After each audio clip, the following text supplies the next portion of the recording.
My name is Dennis Fig, and I run the security for World Wrestling, and one of our wrestlers that lives down there is missing. We need a welfare check done. And what's his name?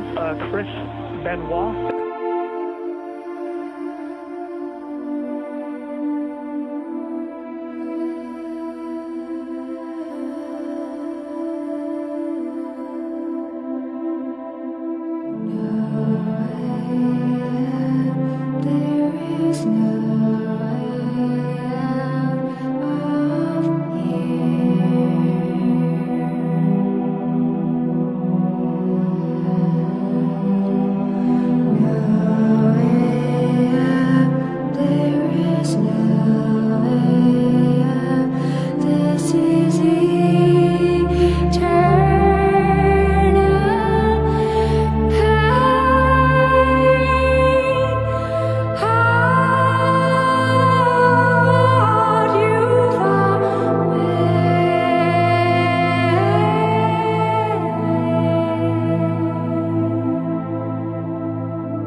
Hello, everybody. My name is Joshua James, and welcome to Oregon Wrestling Observer and oWo UK. With me is my longtime good buddy Richard. How you doing today, brother?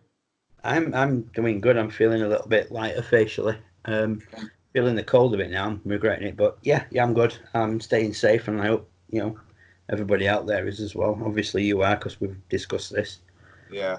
I hope My face everybody's is getting a little bit itchier now since I've been growing a beard. So yeah, you're in that point. yeah. Right down. It's smooth sailing from there, my man. Mm-hmm. But anyways, we are here to review and talk about Dark Side of the Ring Season 2. Before we start with the first episode of Season 2, you watched the documentaries of Dark Side of the Ring, right? Yeah, I watched the entire first series. What did you think of it? Like, showing like stories that we probably didn't even know about. Like, what did you think? I'll be honest.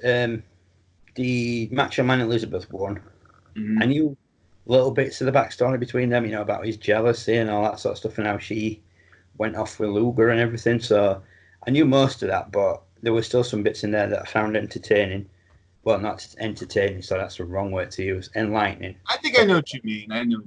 Like, yeah, enlightening, not entertaining. Intriguing. Yes, intriguing. Yeah, stuff that I wasn't aware of. The Bruiser Brody one, I actually found that really good. I enjoyed that one.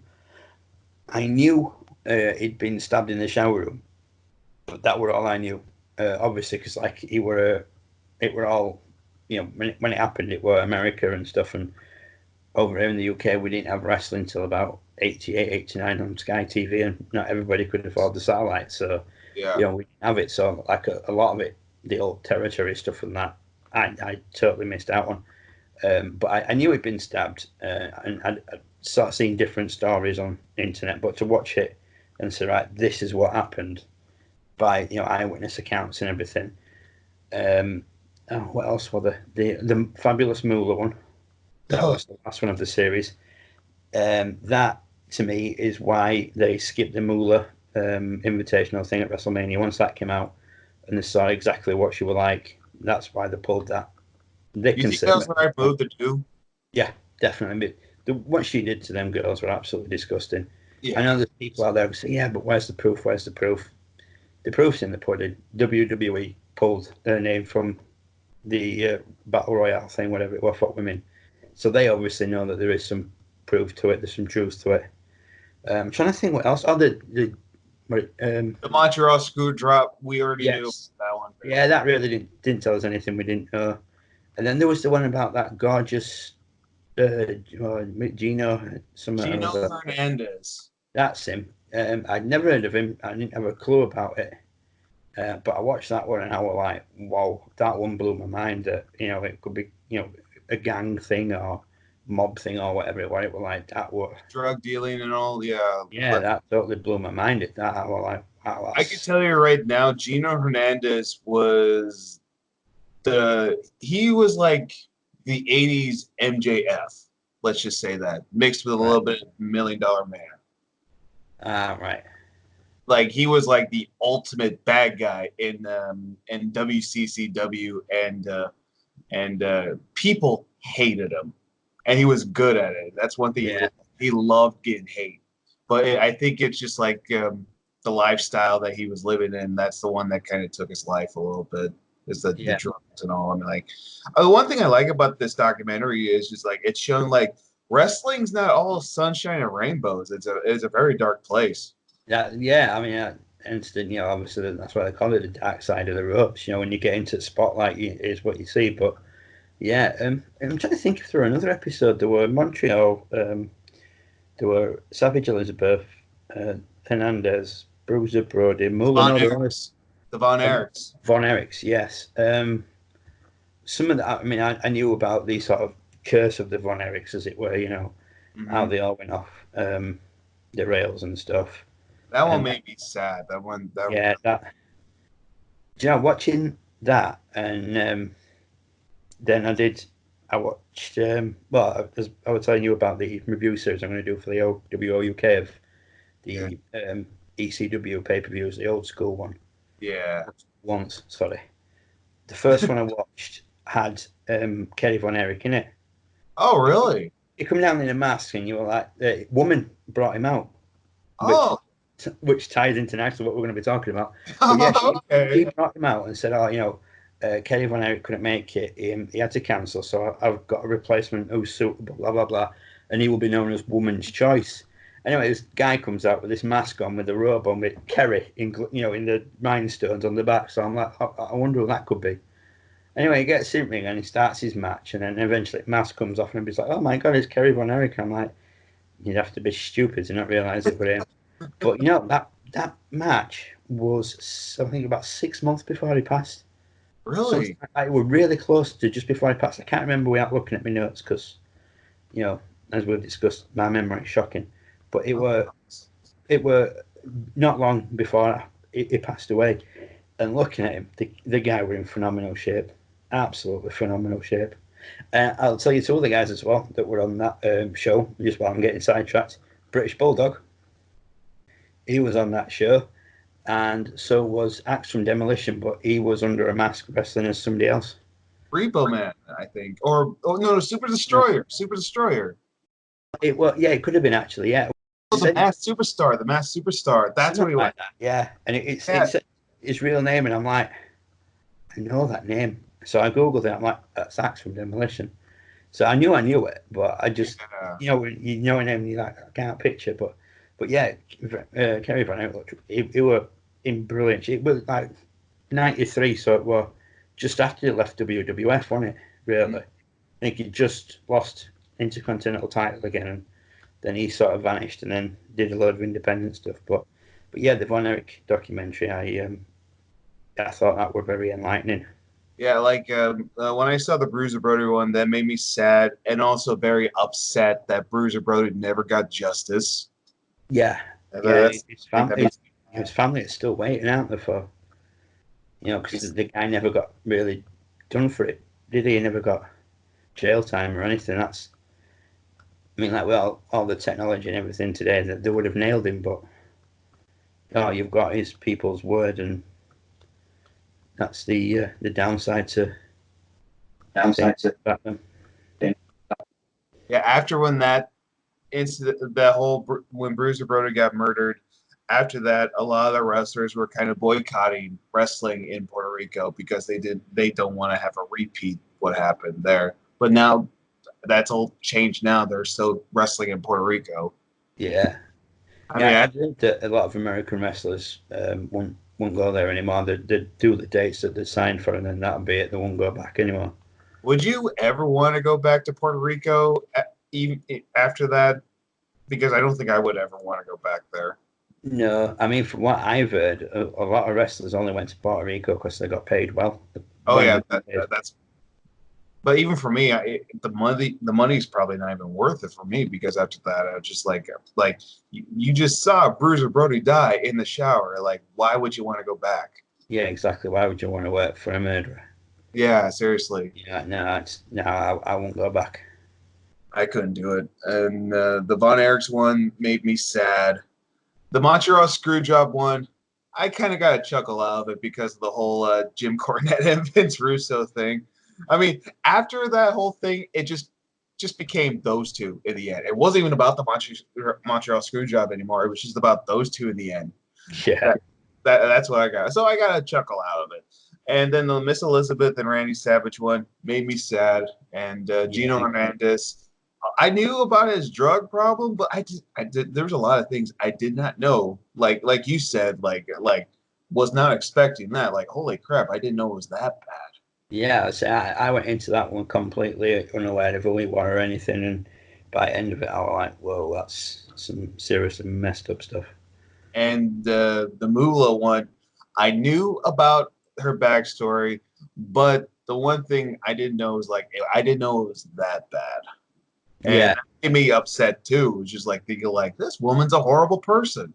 yeah, yeah. Everybody thought for years that she was great and she was a pioneer and she were pimping girls out and telling them, well, if you don't sleep with promoters, you don't get work there, and Yeah, you don't do it, you'll never get paid again and stuff. they should just rename the Battle Royal. Maybe like a name Chris Jericho came up with, the Sensational Invitational, paying tribute to Sensational Sherry. Yeah, I think that would have been a great name. yeah, yeah. That's quite good because obviously they've got the Mae Young Classic, haven't they? And Yeah. Like, she really does deserve it, doesn't Mae oh Young? yeah, I love Mae Young so much. Oh, she was brilliant. I miss her dearly. She was the one thing I do remember. Like, I didn't watch a lot of the Attitude Era back then, but I remember Mae Young very, very well. Like a Giving few birth to clips a I've hand. seen. Yeah. But right now we want to talk about the first two episodes that happened for Dark Side of the Ring season 2, and it's about the whole Benoit murder suicide. And I know we're keep stalling, but I want to keep asking you questions like this. When you first heard what happened to Nancy, Daniel, and Chris, what was the first thing that came up to your mind? Like, what were you doing when you heard the news about the murder suicide? I think I heard it or I saw it on probably Facebook or something when it happened, and I watched the Raw that night when they did the tribute show, and I remember actually being in bits at some wrestlers that were talking about him. I was really upset. And I was like, "This is wrong," because it's not that long since we saw Benoit crying his eyes out for Eddie. Yeah, right. Like, this is just too soon. And then obviously when the news came out pretty much the next day what had happened, it was like, holy shit, this is messed up. That this is, wow.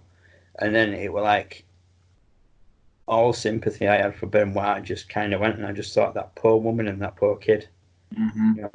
What the hell have they done wrong to deserve that? I If you're know. that, wait till they're out of the house and just do it to yourself. Take yourself out if you're that miserable. But there's no right to take out two innocent people. But yeah, I went pretty much the same way as everybody else did. It was like, no, that is how he's going to be remembered, and that is a shame. If he had died naturally overnight, it'd have been a different kettle of fish, totally different story. Yeah, So to kill your wife and your child is just wrong. I was just when that whole thing happened, I think I just got done with my junior year in high school, and when I heard it, it shocked me. Like, I was thinking, like, what happened? Like, how did he die? And then when you hear Nancy and Daniel die, I was like, what happened? Like, I'm still like, I'm still a teenager, so I'm still kind of like thinking, like, who killed them? Like, what happened?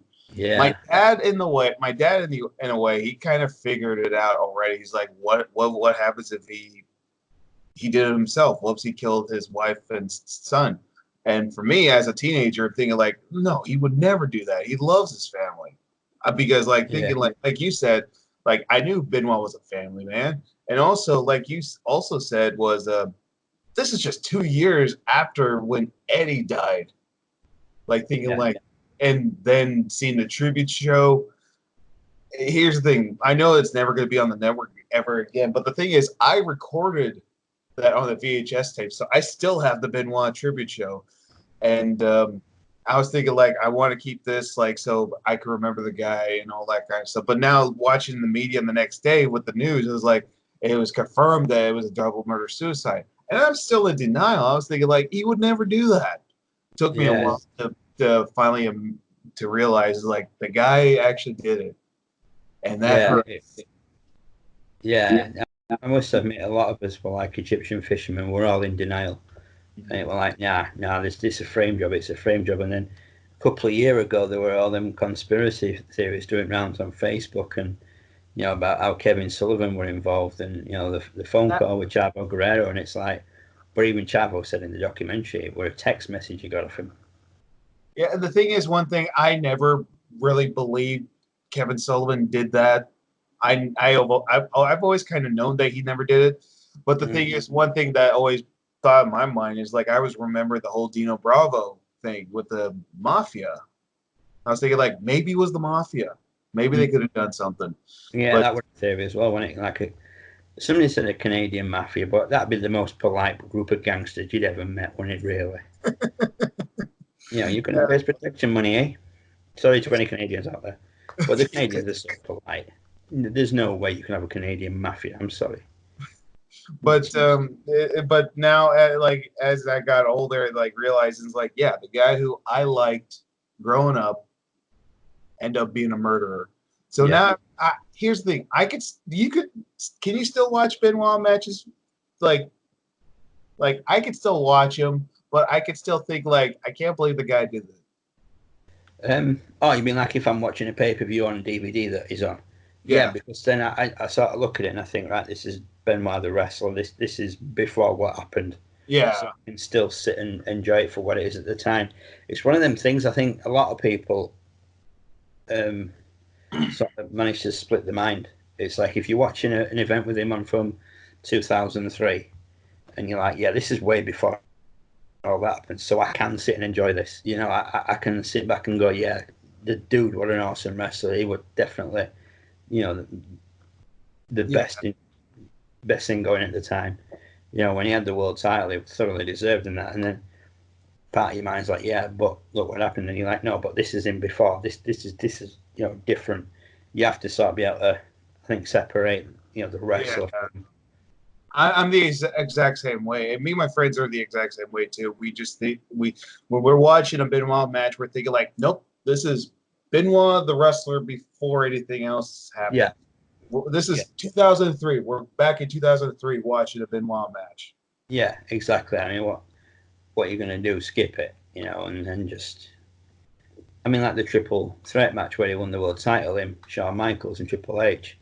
Absolutely amazing match. Great match. You're telling me that people are going to watch the whole WrestleMania and then just turn it off when it comes to that match?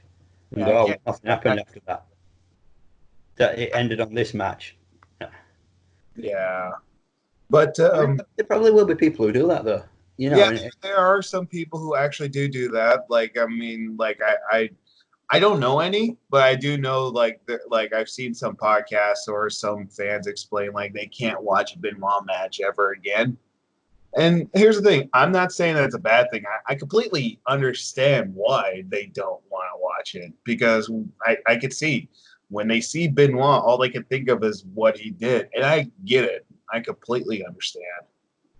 Oh yeah, but I get it. But yeah, I think you've got to be able to differentiate. The pre-2007. Yeah. Benoit, Benoit up to 2006, and then 2007, you sort of take it as it goes month to month till what happened. But I mean, I remember just being absolutely stunned and just like, can't believe he's dead, and I thought it's going to be something to do with steroids. It's got to be. It's going to be, heart failure due to steroids like Eddie, like Bulldog, like Warrior, like Rick Rude, like so many of them. And then, obviously it all came out the next day what had happened, and it was like, wow, weren't expecting that. Yeah, seriously. Another thing I want to say is like there is spoilers. There might be a few spoilers on this review, And the both episodes are on YouTube right now, so go check it out if you guys want to go watch it. Before you guys want to watch a review, watch the two documentaries, and then come back here. Or if you don't care about spoilers, hey, welcome. We welcome you guys here. Yeah. So, first of all, what did you think when you first heard the announcement that Dark Side of the Ring was going to make a documentary about Benoit? What was your first thoughts on it? I wasn't surprised at all. I thought it were inevitable. The point, whether it be the second season or third, fourth, fifth, at some point Benoit was going to be covered. And then when you told me that it were the first two episodes of season 2, I was like, they've got that done quick. They've really But having said that, we don't know how long ago it was filmed. I mean, they could have been filming that while first series were airing. Still. That could have probably been more than one episode, probably, if they wanted to. Yeah. I mean, I think that's why they split it over two, innit? Because there was so much to go into. Like we said with the other ones from season 1, you could fit them into like half an hour and tell the story of what happened. Whereas with the Benoit one, I think they did it well in how they told the story about they built it up. Gave you the background and everything about how he got into wrestling, how he looked up to how he got involved with Eddie and WCW and all that, moved to WWF and blah, blah, blah, blah. Built it up, finished it, and then in the second episode, it was like, right, then this happened. And took it from there, and it was like the build up to it happening and then the aftermath of it happening. I think they did it really well doing all the two episodes. A very good job. It was just like I said, this was by far the most heaviest of documentaries I've seen. I've seen some heavy documentaries before, but for a wrestling fan, I think this one was by far the heaviest because there was so many information in this documentary that none of us knew. We knew there was something, but oh my gosh, seeing the crime photos, I was not expecting that. No, I didn't. I mean, when they showed it, please tell me they're not going to show any of the bodies, and I thought, no, they won't, because they won't be allowed to show them. Thank God. Yeah, I was I don't want to see the bodies. No, don't. Yeah, I must admit, because the first one it showed was the kitchen, wasn't it? And I was like, that's fine, a kitchen's a kitchen.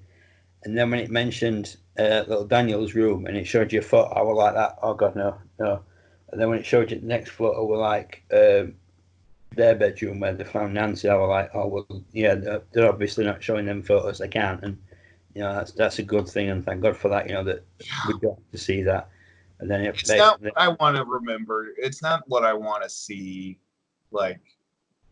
I mean, I know there's probably some people who want to, but I was for me, I can't see that. I don't want to see that. Yeah, it's like the people who want to see the photos of Kurt Cobain where they were found in the little house thing on his property. Yeah. You see the photos of his body and everything. It's like the photo I did see that got released where you could just see his waist and up the middle of his body, and that were enough. It was like, no, that's that's enough. I don't need to see the top what's left of his head. I don't want to see that. Yeah. That's proof to me that guys. Yeah. But with the whole thing with Nancy and Benoit, I knew they were in a relationship. I knew it was supposed to be a storyline with him and Nancy and Kevin, but there's more information we didn't know. There could have been abuse with it possibly could be abuse with Kevin and Nancy. Yeah, well, I mean, her sister said, didn't she, that he'd been abusing her, and it was Chris that took her to her sisters and made sure she were okay and everything, and and that's how their relationship started, isn't it, really? But I mean, I didn't know that he was married at the time. I'll be honest, I thought he was just single, and they just latched on through a storyline. I didn't realise that he were in a marriage that were sort of I did not know that either. Dead marriage sort of thing. And they ended up just sort of gravitating towards each other Chavo or somebody said. But yeah, it was somewhat ironic how she left Kevin for him. It's like what a lot of people said about that storyline. Kevin Sullivan booked his own divorce and kind of did so. But yeah, but I mean, at the end of the day, if he's been, you know, a shit to her at home and he's knocking her about and what have you, and he's being abusive, you know, then yeah, you give her time to get out of the way and be with somebody who's not going through the same at home, but is going through a rough patch as well. They're going to get talking on the road because, you know, obviously there was sort of some relevance like kayfabe back then when they were good guys travel together, and, you know, and it was just about, well, it was just before it died, really, wasn't it? But, and it was like, yeah, you know, they just got chatting, and it's, I mean, you could compare that to Edge and Lita. Yeah, you know, they were both she were in a rough situation with Matt, and, you know, Edge were, I can't remember if he were in a rocky relationship or what, and they just got talking, and I think he was. I'm not sure. I don't remember. I mean, he could have been. I'm not sure. Yeah, I can't remember. I've read his book a couple of times, but it doesn't go that far. It doesn't mention. It don't go up to that sort of time. If it was, he's just probably wanted to keep it quiet because he doesn't want to mention her name. And Yeah, I think that's a good idea. So yeah, but I mean, if anybody wanted to find out, you know, Google, Wikipedia, you know, they're going to find out if they want to. oh yeah, for sure. But yeah, I mean, it were weird because, like I said, I didn't know Benoit were married at all. I never knew that. I knew she were married to Sullivan. Yeah. But weren't Kevin Sullivan her second husband? Am I remembering that right? Yeah, she was married before with started working with Sullivan, and then up getting with him. Uh, Worked with Benoit, got with him. There's a bit of a pattern there, really. I'm not saying anything bad about her because obviously no. It's kind of like, you know, saying like if you can't find the right one, it takes a while to find the right person. Yeah, but maybe don't always be working. Oh yeah, but the weird part is like when I saw that, I was just like, okay, so Nancy was with her high school sweetheart, and then she got like that. Yeah, and then she got with Kevin Sullivan. That turned into a good relationship in the beginning, but then kind of turned toxic in the end. Yeah. And then she got with Benoit. And the one thing that kind of hurts me the most about this documentary, that hurts my heart, is just seeing the video clips of them, like, you know, like together, like with little Dan family, or the pictures. Like, you can the one where they're just laid in bed and, you know, he's got his arm around her and, you know, they're just laughing and joking and, you know, all smiling. You could see the genuine happiness in the pair of them. And it was just, to think how it ended up, it was just, you know. Yeah, that's the one thing that hurts me. It's just like, you know, seeing the pictures and the video clips. It's just like why? Like, what happened? Like, it's just like you said, like, you could just see the happiness in the family. Everybody in the documentary said, didn't they? You know, like Malenko and Chavo and Vicky Guerrero. I mean, Vicky Guerrero has still got the photos, hasn't she, from their wedding day? And just love all these photos because they're just so happy. And, you know, the one where she showed her Nancy sat down, she's like, and then she looks like the princess that she was. You know, and there's a picture of him holding Daniel and stuff, and they're like, you know, Daniel, what best man and stuff. And it was just like, yeah. I mean, even when they interviewed David, his eldest son from his previous marriage, and he said, you know, Nancy, and, you know, I said, because, you know, she was my mum, because there were no step in that house. She was mum, or she was Nancy. You know, there were no, that's my stepmom. It's like, no, that's Nancy. You know, and it's like he said, she treated him like her own. You know, there were no, well, you know, Daniel is biologically ours, and you know there. Yeah. It were, no, we are a family. You two are brothers, and, you know, you're my son, and just as much as he is. And I mean, you could see how much David loved her. You know, the photos of them, and, you know, when Chris were off wrestling, and they were on about that one where they had a family day together, just taking photos around the house and in the garden, and while they were out walking dogs. You could see the genuine, absolute love in the three of them. Oh yeah, for sure. Watching David and Daniel, wrestling while they're watching WWF in background, and we were going to be tag team champions at World one day, and it's like, who knows, if what hadn't have happened, your dad could have trained you, and God knows you could have been tag team champions at World. Yeah, like it just I mean, it just makes me sad. I mean, I feel so bad for Daniel, and I feel bad for Nancy's sister, just knowing like the amount of trauma they had in the end. Like it's just like Yeah. just I mean like that's the one thing that hurts me. It's just like seeing the love there. I mean, like you could definitely really tell they all loved each other. That was a happy family. Yeah. I mean, it's just it broke my heart. It broke my heart all the time. Every time they show clips or pictures, like the wedding picture, like on their wedding day, they're feeding Daniel. And I was just not Daniel. I mean, yeah, Daniel. They're feeding him, and they're feeding him. They've literally just said the vows. They've said I do. They've gone and they've cut the cake, and first thing is right, he needs feeding, and they're feeding him. And it's like, just Chris stood there in suit and her next to him in wedding dress, and Daniel sat in high chair, and it's just like the most normal thing ever, It was like the most adorable, cutest picture ever. I mean, like it's just like thinking like they know they're probably gonna get messy by feeding their baby, but they're just like, we don't care. This is our time. This is like photos have been done now for the most part. This is it. Yeah. But there were one photo that it showed you, and I think it were a sister that said something. It showed you the two brothers walking next to each other, and Daniel had all the back of David's t-shirt, and it's showing about that. That's what brothers are, and that you hold on to each other and what have you.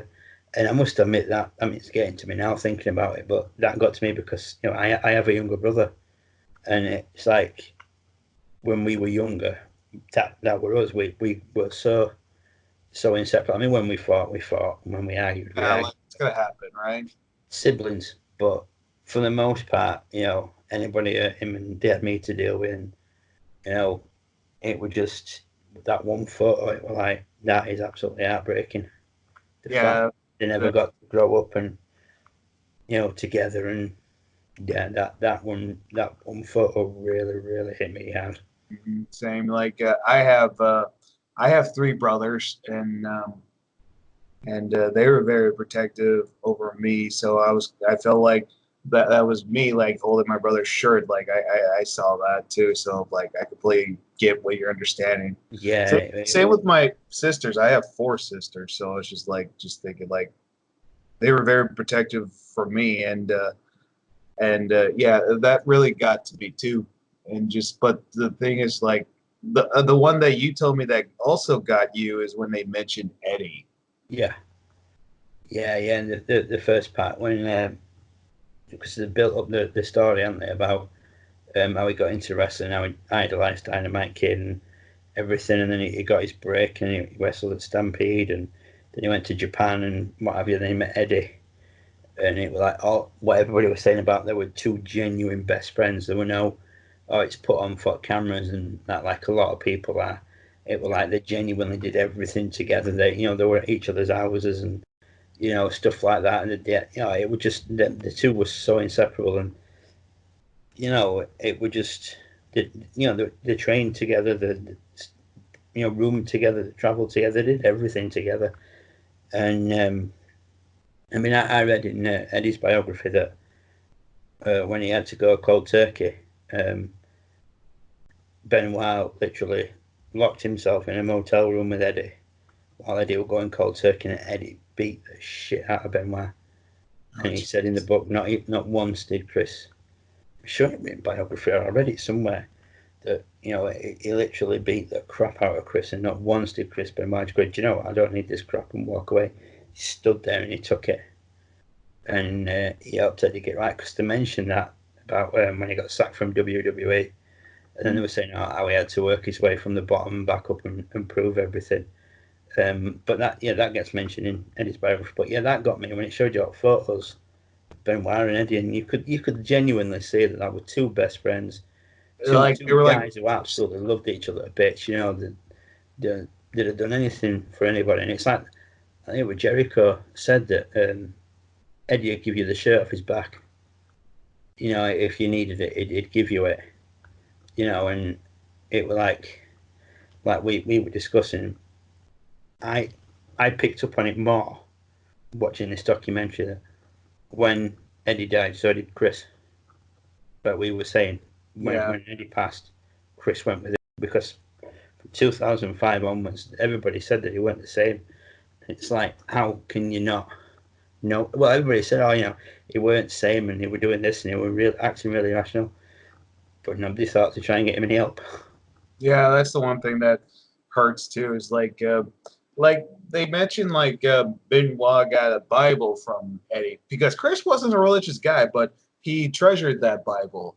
Yeah, But the one thing that also got to me is when they mentioned when Eddie passed away, I knew Chavo found him, but I did not know I did not know this at all. Like I didn't know Eddie died in Chavo's arms. no, I had no. I would imagine that's probably something that they've kept quiet up until this documentary came out. Because it's a case of nobody needs to know it, but Yeah. it fit in with the whole story of Chavo finding him, holding him, and telling the guy get an ambulance, and then Eddie passing in his arms, and then Chris coming up and just dropping to the floor, and well, he rang his room, didn't he? So he rang his room, and he said he just let out this scream, this it was just an horrible noise. I think he was at the gym already when that happened. Yeah, he rung him from Jimmy. Said, "I am downstairs. Where were you?" He's like, "Well," he sat down. He's like, "Well, yeah, I am. Why? What's up?" Eddie's just passed, man. He passed in my arms, and he said that sound that he made is something you never hear when I hear something. And it was like, yeah, I can imagine. Yeah, I'm like, I can't imagine. Like it's just one of those things. Like that's when Benoit truly died. Yeah. And it's just that when he heard that Eddie died, he died along with him. And on the tribute show, okay, the one thing about that tribute show, it was a very beautiful tribute, very sad though. But here's the thing: Which one is the Eddie Guerrero ones, the one on Raw. That absolutely destroyed me. That show. Yeah. I went in tears the whole way through it. That tribute show was on my birthday. Oh wow! Yeah. Happy birthday, man. Uh-huh. And I remember watching it, and was supposed to be my happiest day of my life, birthday kind of thing, turned into the saddest because I was watching it. My dad watched it along too, and oh my gosh, that tribute show that killed me because it's just that, and especially seeing if you watch it now, especially when you see Benoit, you could definitely tell he didn't want to be there. Yeah, I mean, they showed it in the documentary, didn't they, about how emotionally were, and it was just absolutely just heartbroken. And I mean, there were a lot of other wrestlers that were obviously upset, and they were all in tears. And I mean, I kind of get the feeling that some of them phoned it in a bit, and they were crocodile tears. And I mean, I'm not saying they weren't upset. I'm just saying I think they may have overplayed it a bit. I'm not going to name any names because you never know who's going to watch this. Yeah. And who knows who, but you kind of get the impression that some wrestlers were like, yeah, he's died. It's a shame, but when you sit back and you look at Benoit, he's absolutely just broken. Yeah. He's you could see it in his eyes. He's gone. I mean, it's you could definitely tell Ray and Chavo were really upset about this. Of course, they are, but it's just that Benoit, I'm surprised he stood through the whole entire 10-bell salute. Because when I was even watching it now, it's I'm surprised he didn't collapse and just started crying. I'm surprised he stood through the whole entire thing. I'm surprised he did the whole show in general. Yeah, I mean, it was surprising, but I suppose it's one of them things, and you got to put on appearances for fans and be like, yeah, I'm upset, but I'm going to show my respect for my friend and my brother and everything. And it's I get that, but I mean, you could see at the front, like you said, there were Ray, Chavo, and Benoit, and they're all pretty much stood together, and Vicky, obviously. Mm-hmm. Was Vicky there or was she separate? I can't No, she remember. was at home. She was at home. Yeah, that way. Yeah, she was. Oh, I'm trying to think of what that was stood near him. But you can see sort of Ray, Chavo, and Chris Benoit are all sort of stood within a close vicinity of each other because it's a case of all three of them know that if one of them goes, the other two are there. You know, if one, like you said, collapses, the other two are there to grab him straight away. But yeah, I mean, it was absolutely heartbreaking to see him crying Like, because like when we talked about, like, as we watch the whole entire documentary now, it just makes me wish that they offered Benoit, like, take a few months off. You need, like, that we know how close you were, Eddie. Take a few months off, maybe go see some counseling and all, and just come back whenever you're ready to yeah, come back. yeah, we'll have regular meetings, and when we're thinking of it, you can come back, and obviously you'll have to give up the title, but if I think he still had it at the time, I'm not sure, but but yeah, it's like we've discussed the fact that it was a case of I just have to excuse me when I get shuffle my position, my legs going on. It's okay. Yeah, it's like you've just lost your best friend, your brother. You've gone to the funeral, you've cried your tears. Now, get your shit and get on plane, go wrestle in Europe. And it's like everybody on the documentary said that we're on that tour.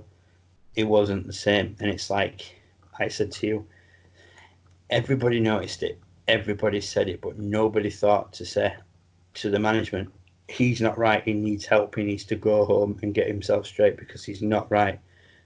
And none of the management did it. And it's like we said earlier, it's a shame that it took what happened to Eddie and what happened to Benoit for things to be looked into. Like, wait, Eddie, that was supposed to make the wellness policy stricter, but obviously in the Benoit thing, there's the text messages between him and Nancy where she says, "Oh, we all know wellness policy is a joke at that place," Yeah. And it took obviously Benoit's passing for the whole concussion thing. And if anything like that happens, yeah, no, you go get counselling, you go get therapy, get what you need. Why wasn't that offered to? And it's 2007. It's not like we're going back to '80s where men were just expected to Yeah. just go out and do the thing. I know. It's 2007. Mental illness wasn't the myth it was in the '80s. It were known about, and it just amazed me. And from watching that he was never offered any sort of counselling. Like And I said, that's it the was one like, that right, makes me sad you've about been that. cried, get on plane and go wrestle. Go fly all the way over to Europe, 9 hour flight roughly. I mean, we flew to the States when I was 10, and it was 9 hours on a plane. So if we call it roughly, it's a 9 hour flight. Yeah, from El 9 hours Paso DC. to Europe and all, like, it's Yeah, just. so I mean, we'll just assume, because obviously we don't know the exact where they were first, but assume they flew from America to England. It's 9 hours on a plane. That's 9 hours Chris Benoit is sat in his own thoughts, stewing, upset, mourning, grieving, you know, a mental mess.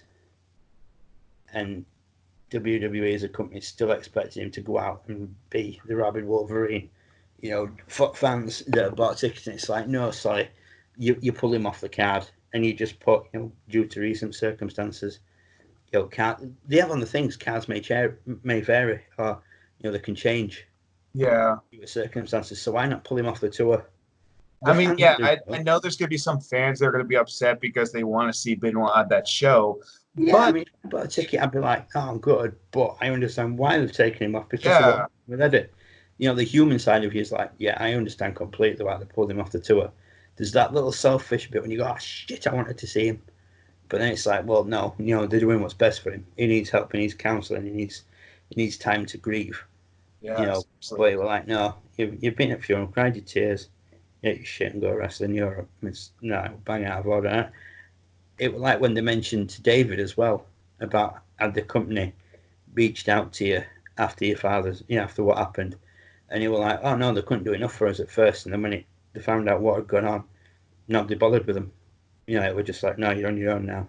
That made me upset. That's the part Yeah, that I mean made me upset. that annoyed me. It was like when JR went to funeral and he was representing WWE, and Nancy's sister went off at him and gave him a gobful about what's the point you being here, none of you give a shit and all this sort of stuff, and you're not welcome, you might as well just go away. And it's like you can't take it out on JR personally. I Yeah, mean, he probably was I mean, it's like he said, he was genuinely upset when he first heard that Benoit had passed.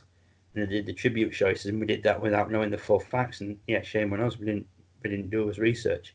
Yeah. But it's like he said that is, it's like incident that starts off at the beginning. If you're a wrestling fan, you know who Chris Benoit is. And that goes now for, kids who are just getting into it now. They'll never, unless they've got, dads that are as cool as us, who've got massive DVD collections and can say, look, right, these are two of the greatest wrestlers that, you'll only get to see one of them on network, that being Eddie.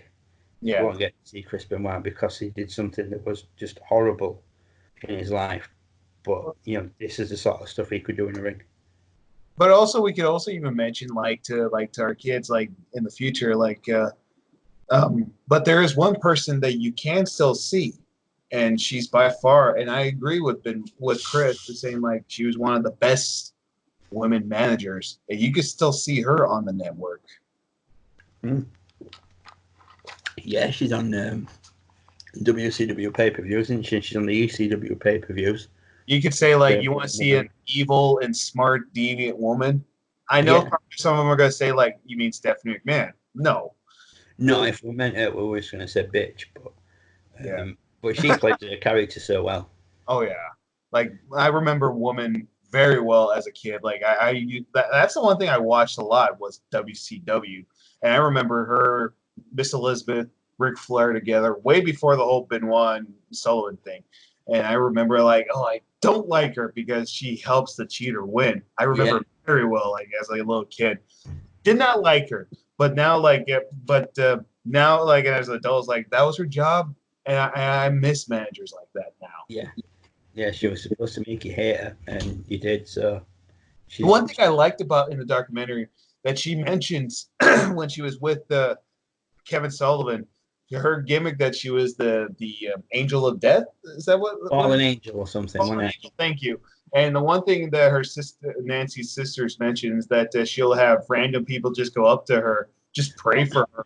Yeah, putting their hands on her, saying, we're going to say a prayer for you, and it's like, well, they obviously think I'm that bad, so I'm doing my job right, and she obviously did do it. I apologise for the camera moving. I'm sat on bed and I've got the laptop on. Okay. My leg keeps going numb. It's okay, I understand. But yeah, she did it that well that people genuinely hated her, and these go, I'm going to say a prayer for you, and it'd be like, go for it. Like that, but it was working, and that's one thing I miss about wrestling. It's just like making you really believe that this person, Yeah, I mean, it's been a long time since there's been somebody you could genuinely. I think the last time I genuinely hated somebody. And then I realised that they were that good at what they were doing. Were rated RKO when they destroyed Ric Flair, and everybody were like, they just wanted the heads on a pike, and they wanted DX to just kill them basically. Yeah.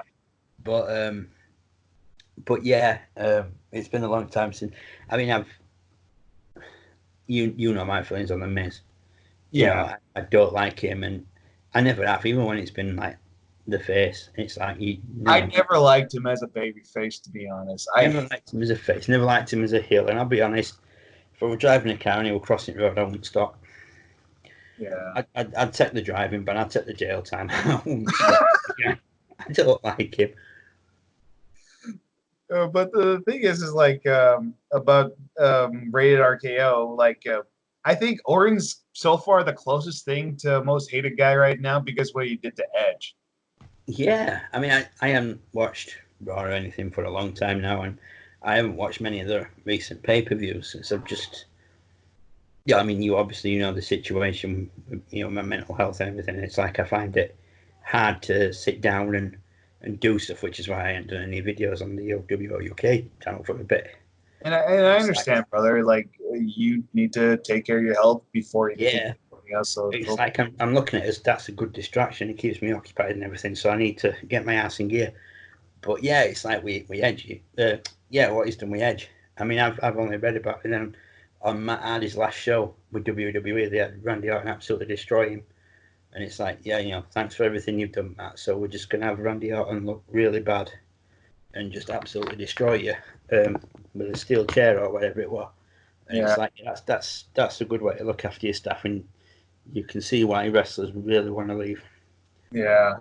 But yeah, we've kind of digressed. It's just knowing, like, with wrestling how it is today, like with WWE, and Benoit was a WWE guy. Like, how do you think he would feel right now with WWE is right now? Well, I mean, how old would he be now? He'd be like in his 50s, I believe. Yes, I think he'd be retired by now. I think he'd have been one of them that had been, forced to retire. Excuse me. Yeah, because of his age and the toll it's took on his body. But I think with Ben White, he were a wrestling fan. I mean, it's like he said, he grew up watching Dynamite Kid, and Dynamite Kid didn't always wrestle in Stampede Wrestling. He started off in England. So in order for Benoit to have watched him, he must have been taking part in the old VHS trading thing, what they used to do back in the day. Like a lot of people did it in 80s for Japanese wrestling. It was the only way you could get it. If you knew somebody who could get hold of them from Japan, or then somebody had a VCR to VCR, the whole deal. But I mean, for him to be a massive thing, I'll tell you what I did notice. Now we've mentioned Dynamite Kid. Okay. If you rewatch the documentary at some point, and they mentioned Dynamite Kid, and it shows him in Stampede, and commentators like, "Oh yeah, he's from Liverpool, England." No, he's from Manchester, England. You don't get them two places confused. There's, you don't do it. I knew about that. The fan in me was like, you got that wrong. Yeah, he's from Manchester. I'm a Dynamite Kid fan. I've been a Dynamite Kid fan for a long time. I know about his demons. I know about that. But the thing is, you see that is a whole new video for us. The whole Dynamite Kid documentary. Oh yeah, for sure. That's one for future, because that could be in season 3 of Dark Side of the Ring. What do you think about that? He's in episode 3. No, that's what I'm saying. That could be a possibility. Yeah. Well, we know Benoit's episodes 1 and 2. The next one you told me is New Jack. Yeah. The one after that, I think, is Owen Hart. No, the Owen Hart one's last. Oh, is it? Mm-hmm. Because when I were Google searching some images to use as thumbnails, I couldn't find anything from season 2 that had the dark side of the ring and then the subject matter, apart from Benoit and Owen Hart. So I was like, that's interesting that they haven't done one for New Jack yet, but I mean, that one comes out tomorrow night, doesn't it? Mm-hmm.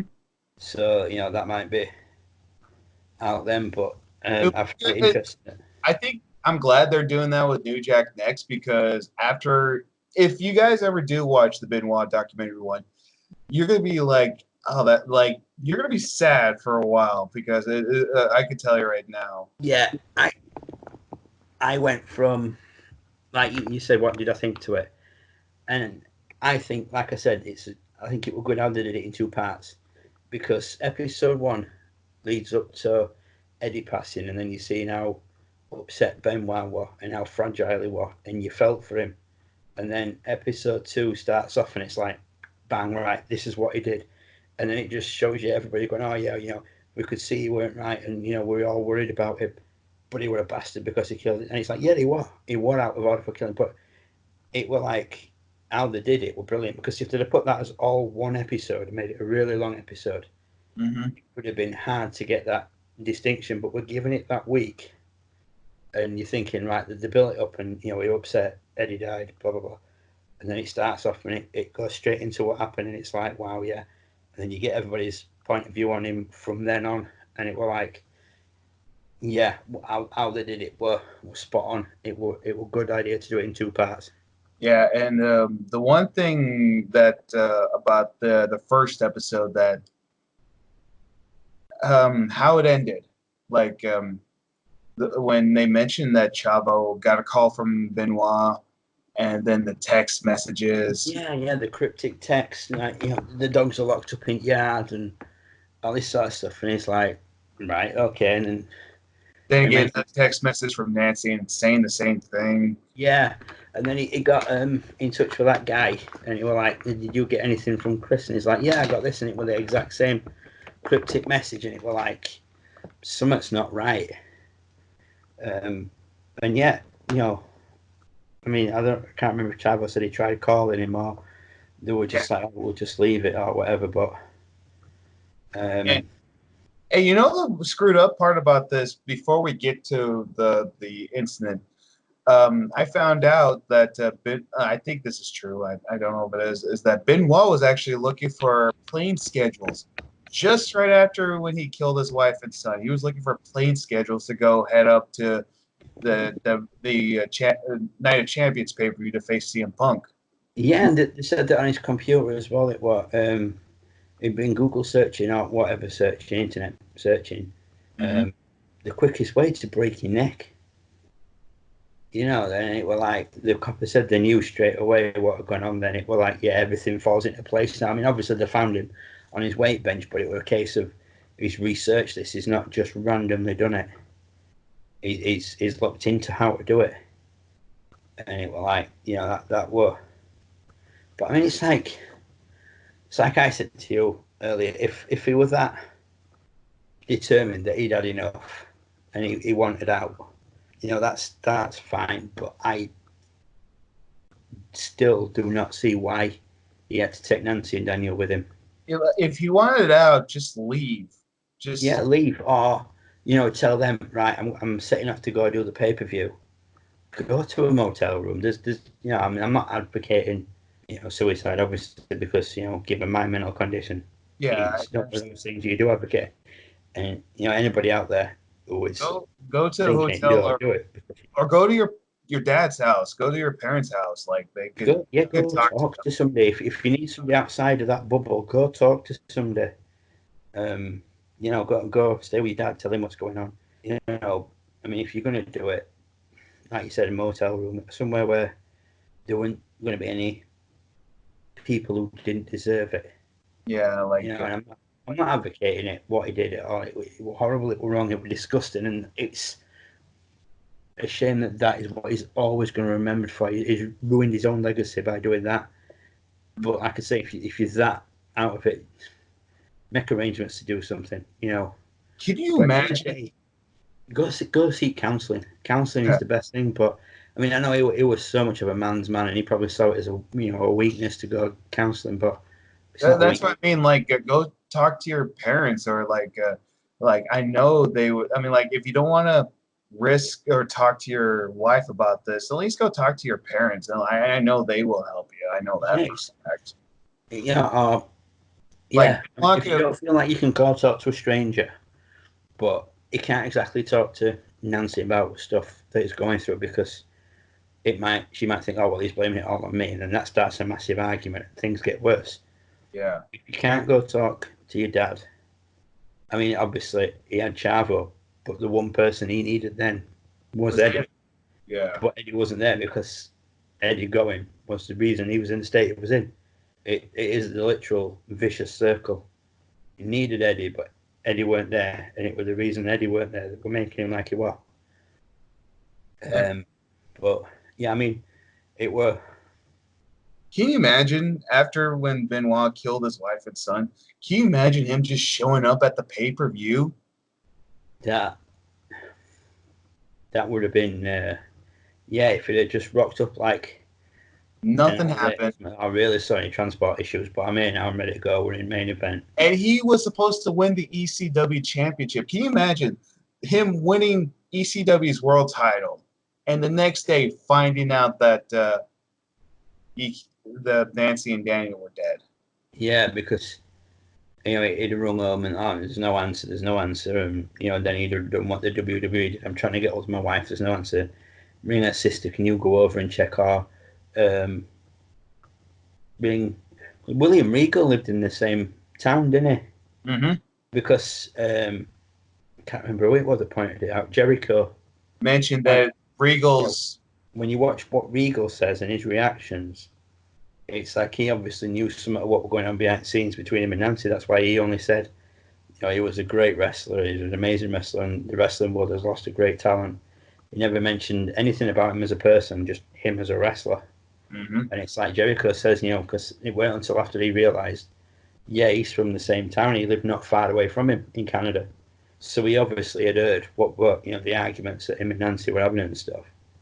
So, I mean, end of the day, then why didn't William Regal take him to one side and just say, look, everything okay at home, how's things going on? But they did say that after Eddie passed, he pretty much locked himself away, didn't he? He didn't really talk to anybody anymore. And, Eddie brought him out of his shell, and then he used to go and he'd talk to people and stuff and that. But then when Eddie died, he sort of crawled back in and became a bit more introverted. Is that the word? Yeah, like when Chris Jericho mentioned that about when he found out about the whole Benoit thing, and how they ended the first episode is like he fooled us all. Like when I heard him say that, I was like, that hurt me a lot too, because like thinking like this guy who I loved like growing up and been a fan of, and it's like, was everything about him, was that a lie? Like thinking like that that hurt me just thinking about that. I don't think everything at that point that I know, but it's just like, but you know what I mean. It does plant that seed of doubt. You think like like you just said, what it lies, everything about him faking. I don't think it was. I think I know, what you got, but it were. I mean the whole situation could have been so easily avoided. Oh yeah, for sure. I mean, obviously, he didn't want to admit he was struggling to anybody. He wanted to see like the man's man and all this sort of stuff. But what 13 years later, and the second episode, like the second documentary, that one was like also the heaviest too, because they started off like you hear the call, like them like calling saying that they're. I was not expecting to hear that. No, I mean, I don't know if that was the legit call or if that were reenacted.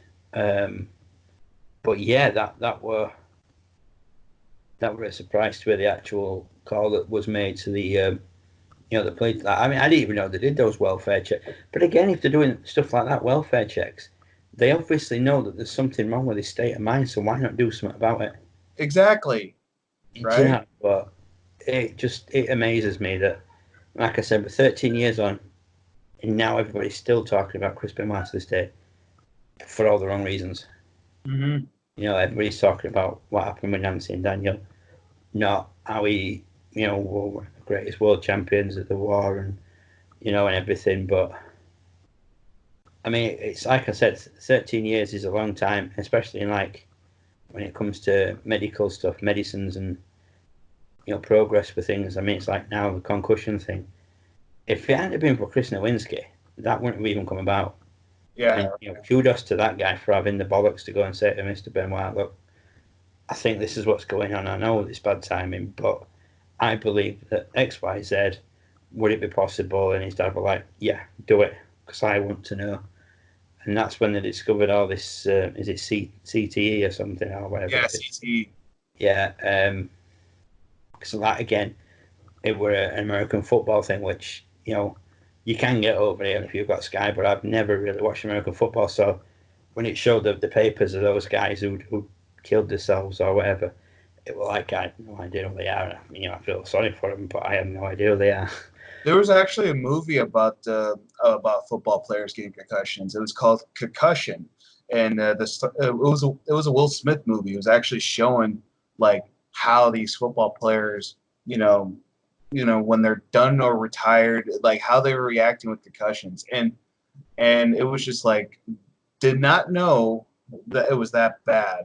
Yeah, a lot of people, it's like we've said, it's a shame that it's took what happened to Eddie and Benoit for all these things to start getting questioned and start getting checked on, like the whole concussion thing and the wellness policy. But it's like they said at the time, he had a shitload of steroids in his system, but yeah, he would have been tested before the pay-per-view, a few days before it, surely.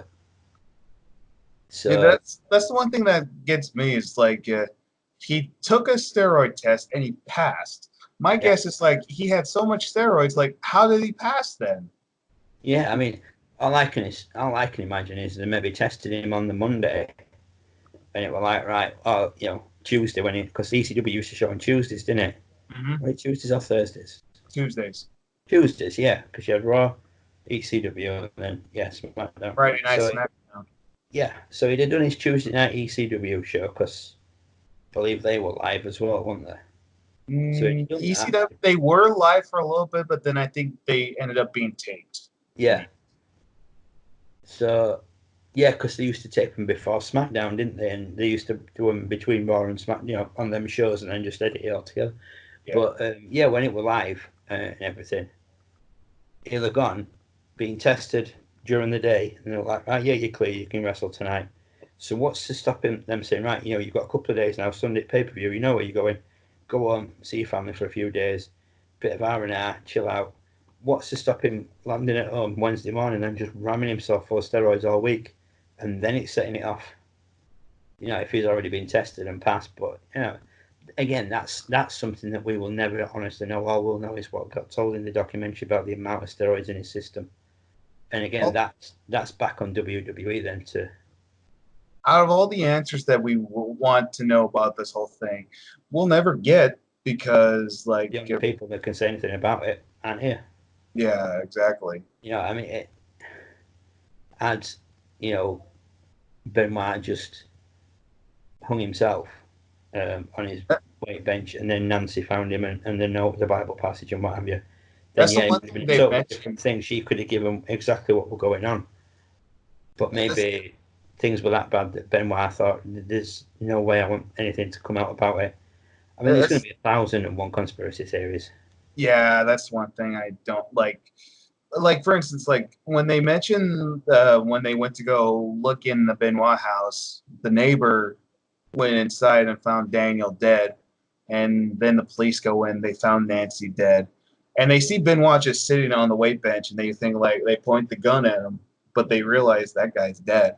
Yeah, they saw him stood, didn't they? Because mirrors were set up, wasn't it? He said the guy on his right could see the reflection of the mirrors, and he saw him stood, and he was like, put on to him. When he come round, he was like, we're not going to have any problems with this guy, and he's like, why? When he's gone. But he said as soon as you walked in the house, there was a smell. Yeah, like. Yeah, so they'd obviously been dead a few days. And that's the one thing that makes me like sickens me, that Benoit killed his wife on Friday, then his son on Saturday, then himself on Sunday. Like, how can you be such like a monster, like sleep in that house with dead bodies in there? Like, how can you do that? Yeah. Like, I mean, you say that, but I don't think he will have slept. I know. He'll have just been sat in a room. I mean, they said they found loads of wine bottles and beer cans. I think once he'd done Nancy. Daniel, Nancy, and then himself? Mm-hmm. Well, I don't remember it saying. I can't remember if it said what order, but they just said where they found the bodies were Daniel, Nancy, then Chris himself. So, I mean, even if he did do Nancy, then Daniel, then himself, or if he did Daniel and Nancy, I mean, they say over 2 days, he could have killed Daniel at 11:30 p.m. and by the time he'd gone into the bedroom where Nancy was, it could be midnight. So technically, that makes it Saturday, but he's done it in one round trip. I mean, that's irrelevant. But the fact that they found all that alcohol and stuff proves that he'd not been. To me, he'd not been sleeping. He'd just been sat drinking after he'd killed them, and he'd just, with everything that were in his system and everything, he'll have just been sat in. He won't have had a clue. He'd have been away with fairies. Know what we're going at. Well, he will have, but he'll have been doing everything he could to numb it, because he'd realised there's nothing he can do now to take it back. It's sad. It's a very, very sad. It's like you said to me, how do you feel watching it? And I was like trying to find the words, and to me it were hard to watch. Exactly. It was really hard. It was emotionally draining, I suppose, is the only way you could say it, because over the 2 episodes you feel so many different emotions. Like, you feel sympathy for the guy when Eddie dies, and your heart goes out to him, and you're thinking, why didn't somebody help him? And then obviously there's the tragedy, and you're thinking, why, you evil son of a bitch, you had no right to kill 2 innocent people in their lives just because you're having a hard time. It's wrong. It is wrong. It's horrible. There's no words you can say that are actually going to describe it. Yeah, like it's just, and the one thing that hurts me about like when this whole thing happened, I felt bad for David. Yeah, because that was something else I touched on, wasn't it, in the second part when they interviewed him. And he was saying that he was getting a lot of abuse off people and they were treating him bad. And it's like, why? He hadn't done it. It was his dad that did it. Mhm. You can't take out on an innocent bystander. He's just as innocent as Daniel and Nancy were. Exactly. I He's mean, like, another victim of what his dad did. The mhm. only difference is he's still here to tell us how he felt about it. Whereas obviously, like I said, Nancy and Daniel aren't. But for David to get all that shit, well, but that's just people. It just shows you like how evil people can be. Like they, Yeah, I mean, like that's the one thing I felt bad. And Chavo, I felt bad for him too because he there was a exclusive interview with for Dark Side of the Ring. Like they were showing like deleted scenes for they didn't show in the documentary. all Chavo right. Chavo mentioned that he gets tweets from people saying the dogs are at the pool. Like he gets that, and he hates when people get like. When I heard him say that, I was like, why would people do that? Yeah, Like there's some sick people out there. that's Some still sick, twisted people. that's like still tattooed in Chavo's brain. Like he still sees the text message. Like why would you want to tweet him that? Yeah, why would you want to put him through that mental state again? Yeah, But it's I like mean, you can sum that up, my good friend, in the title of a Slipknot song. Slipknot song. People equal shit.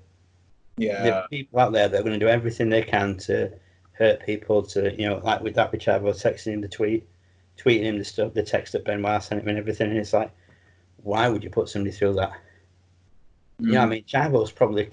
You could tell him that he was kicking himself. Why didn't I do this? Why didn't I do that? Yeah, it's like he's I already should have have run him straight away. I should have, told Vince something's not right. I need to go. Somebody needs to go there now. like he found Eddie and he died in his arms. He's probably thinking I could have done something. And Yeah, then Benoit dies and finds out this whole thing. He's probably thinking I could have done something. And just yeah, people tweeting him that, it's making it worse. It's like yeah, same with David, like people still like like you said, they give him abuse about the whole Benoit thing, and like it's like enough already, guys. Like they suffered enough already, especially with Nancy's sister. Like why would you guys want to hurt them or like yeah. They're victims of yeah what happened. I mean, obviously they're not victims like Daniel and Nancy, but they are still victims. I mean, he yeah said David's got to live with that for the rest of his life, knowing that his dad did what he did. mm-hmm. And he's lost his stepmom or Nancy and his little brother, and he'll never get that thing where he'll get to go out for his first drink with his brother. Yeah. Or he'll never get to go to the first strip joint. Stupid things you do with your brother. Not that me and my brother are going to strip joints. Or never have them win the tag team titles like they wanted Yeah, to. you never see if they could have made it together as a team. Mm-hmm. Or there's a million and one things that they should have done by now as brothers, and they'll never get to do it because of one incident that, in some ways, could have been avoided. In a lot of ways, could have been avoided. Like we've said, he should have been offered time off for counselling. He should have been forced to go see a counsellor if need be. And the You know, one thing that they mentioned in the documentary with David is that he took a few months off from school because of this whole thing, and he couldn't even watch the news because that was the one thing they kept talking about was yeah, the yeah. Benoit. He said it were all over the news, so he couldn't. He just couldn't watch telly because he couldn't even watch wrestling anymore. And it's like he said that was the one thing he loved, watching wrestling, and he couldn't even watch wrestling anymore because everything, no matter what happened, it all led back to his dad. It were on the news, it were on the wrestling itself. That it were like that. My dad should have been there now. He should have been wrestling so and so. Um, yeah, that young lad lost out on a hell of a lot. I mean, that just makes me sad knowing that David went through that. Like you mentioned with the funeral, like with JR showing up at Nancy's funeral. Nancy's sister just literally like cussing him out to get out of there because she knew like it had to do with work more than. Yeah, But it would just, it were appearances on it from company. We'll send somebody there. So he was keeping up appearances on our part. But, at the end of the day, I think JR would have genuinely wanted to go and pay his respects to Nancy and Daniel, because it's like Jericho and said, the wrestlers who had kids when they took them with them, they used to go and roll around with them in ring. It's well known if you watch the how is it Wrestling with Shadows one, oh yeah, I saw where that. Blade Hart is rolling around in ring with Shawn Michaels. Mm-hmm. And Brett's just sat watching him, and if he were that against Shawn and he hated him that much, sorry, if I really hated somebody, I wouldn't let him roll around play wrestling with my son. I'd be Yeah. like, do you know what? You can go, roll around with somebody else, but Mhm. stay away from him. It's bad news. So he obviously had no real issue with Shaw at that point, and obviously afterwards he did. But Yeah. for him all to turn and and poor David be left out, and I forgot my train of thought now. Yeah, that was it. And they were saying, they used to go and wrestle in ring with them and stuff. Mm-hmm. They should have had that same opportunity to do it with Daniel. When Daniel went to shows as he got older, they should have been able to get in ring. David and Daniel should have had that opportunity to, go at it in ring, do a little bit of what their dad had taught them. Mm-hmm. They should have had right to go for a trial. Hell, they could have been on NXT by now. Yeah, they could have been like on NXT, like they could be like NXT Tag Team Champions right now. Yeah, I mean, not they could have an NXT, AEW, Ring of Honor, TNA, Impact, Globe, whatever it's called now. It's gonna be called TNA once again. Oh, it's gone back to TNA. Yeah. Why I don't know, but yeah, they could have been there. New Japan. They probably would have started Japan first, like they did. Like Yeah, retraced the dads and Eddie's steps, yeah. And they could have come over to UK and wrestled for some companies over here. They could yeah, have done definitely. indies. They could have done indies and built up a really good reputation. And It's like what Dynamite Kid. He has like I think it's his sons or nephews. I don't remember. I'm friends with them on Facebook. They're wrestling, and yeah, they're I joined the group. yeah, Yeah, and they're called the Billingtons. yeah, the Billington Bulldogs. Yeah, They could have been like that. yeah. God, we could have had the Billington Bulldogs versus the Benoit brothers. Oh, that would have been amazing. Oh man, you are. If only Tom Billington had been here to see it, and Chris Benoit, in the right circumstances, had been here. Them two sat at ringside watching their kids wrestle. Yeah, like That's the managers like just watching. yeah, and a crowd are just like half a crowd wouldn't have a clue what significance was. But It'd it's be- like, do you know what this would be like watching Dusty Rhodes if he had a daughter wrestle Charlotte Flair. oh yeah, After all there's matches and stuff that Dusty and Ric Flair went through, if Dusty had a daughter.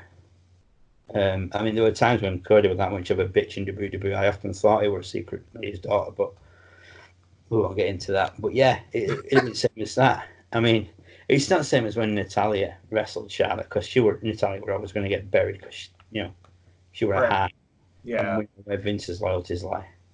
Yeah, and like that's the one thing is like it just like I could just picture the match between the Bulletin Bulldogs and the Benoit brothers. I could just seen that like been great. Like if that was just like in the middle of the match, people would probably forget what the main event was supposed to be about. Like they would probably say like that was the main event. Yeah, but this way, if that were WrestleMania this year, Oh it'd god, be a case of, my God, do you remember the Billingtons versus Benoit's? Yeah, that were awesome. What match after it? Some graveyard, boneyards, what was it? crap match. I don't know. Yeah, there was some after it, and then there were a couple of other matches. There were a couple before, but yeah. But the that Benoits versus the Billingtons, that was the main event. I mean, like for Benoit to sit next to his idol and watch their kids would have just been absolutely outstanding.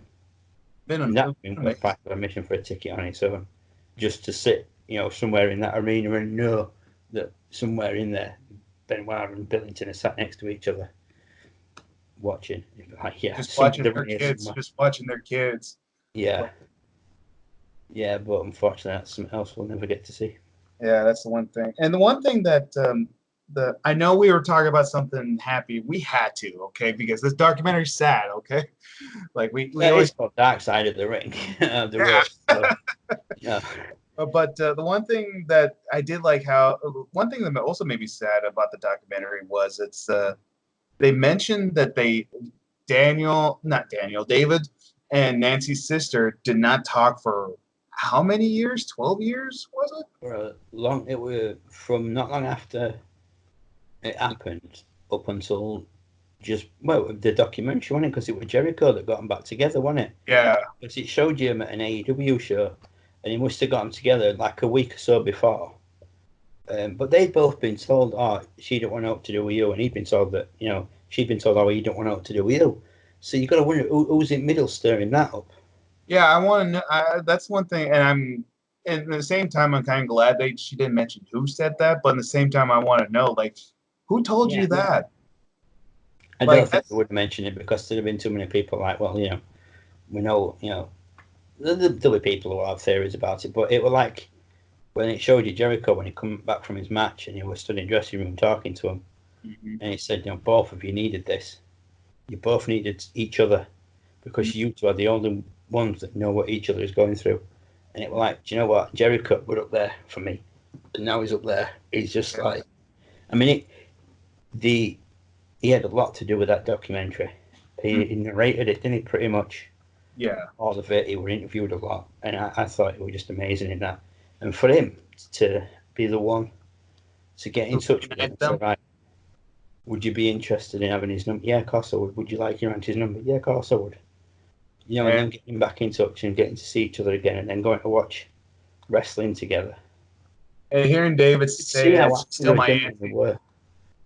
That, like you said, that was the one high point from the whole documentary was seeing David and his auntie back together again, and it was like, yeah, that's they are the only two that knows what each other's going through.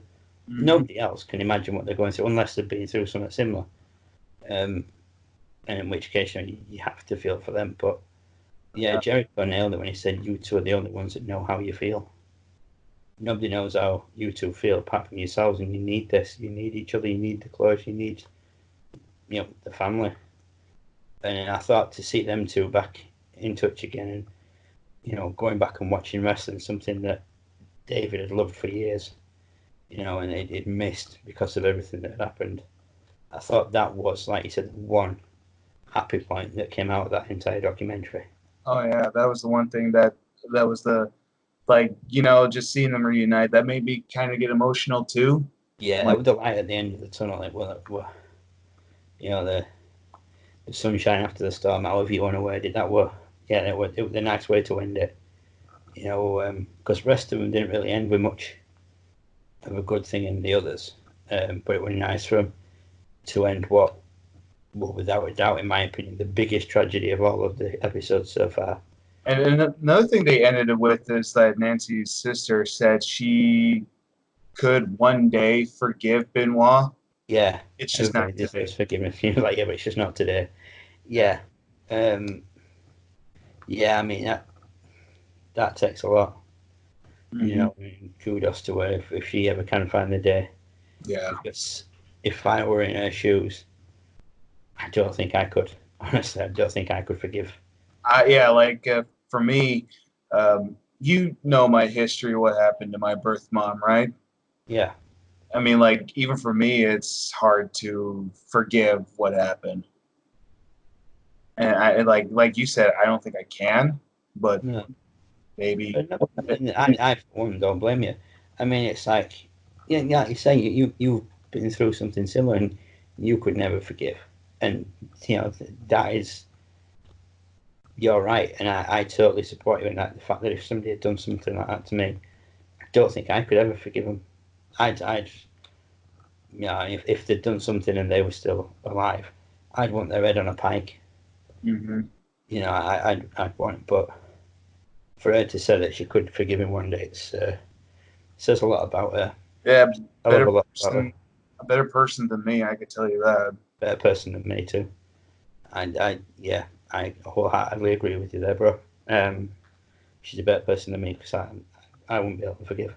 Yeah. Sure, so I wouldn't forget.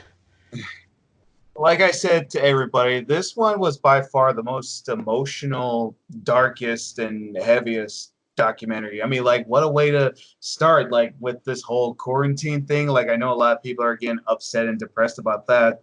Yeah, Like, but for me, like, I'm glad they talked about this because, like, it could finally bring out, like, the full story about the whole Benoit thing because there was a lot of questions like for a lot of us wrestling fans wanted to know. I know we're not going to get all of them because like you said, yeah. the only two people that would know, unfortunately, they're not here. Yeah. And Another one, other slightly good thing about this documentary is that it shot a lot of the conspiracy theorists down. mhm. I mean, when it said about the violence between Kevin Sullivan and Nancy, and they said that they'd reached out to Kevin Sullivan and he refused to speak on it, that speaks volumes to me. The fact that he knew that her sister had told him and that they were going to say, well, is there any truth to it? And he couldn't get out of it because the sister would have gone, no, because I Yeah. saw it. Crispin Marker said, I saw the black eye you gave her. There's the photograph when she went to seek counselling and everything. They've got the photograph of the black eye that he gave her. That's why, he wouldn't be part of it. But yeah, it worked very. I'm sticking to how I described it. Emotionally draining. It is literally an emotional roller coaster. It goes up, when you see his success and everything, and then as the second that Eddie goes, it's that big drop, and then from then on, it's just the twists and turns, and then bang, And at bang, the and end, then it gets higher again. yeah, but yeah, it's definitely an emotional one, and like we said, out of all the ones we've watched so far, it's been the hardest Hmm. because, like, for me, I know more about. I know Benoit is, I know Eddie Watt, I know Vicky, I know Chavo, I know everybody who were involved in it, and I knew for most part what had happened. Whereas with some of the ones from Series 1, I only knew bits, like the Brody one, the Macho Man and Elizabeth one. But that were it were a hard watch, but And I recommend that people watch it.